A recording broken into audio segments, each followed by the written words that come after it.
Good morning, kiddos. It's Miss Nichols coming to you now, trying something new myself, but I wanted to show you how you can draw a tiger. So you're going to get your paper, turn it horizontally. You're going to draw a large oval circular shape in the middle of your page. All right?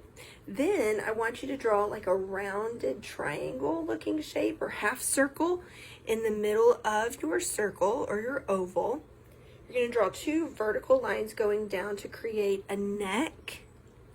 And then you're going to make the bridge of the tiger's nose by making two diagonal lines going up.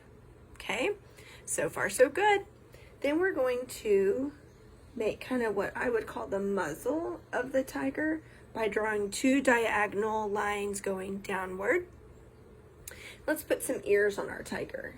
So some little half circle lines.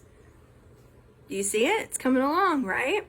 Okay, then we've got to add its stripes, because what's a tiger without stripes? And we're going to use triangles to kind of give that stripe illusion so that our tiger has tiger features. Okay, what's missing?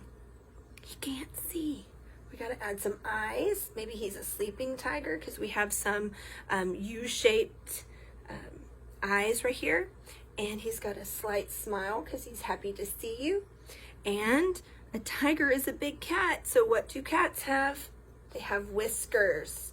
So just use your pencil or marker or crayon to create some whiskers. And then you get to color it in and make it as beautiful as you want. You can make it a usual tiger by doing the orange and black, or you can make it a mythical tiger and color it pink, purple, silver, teal, whatever colors you want.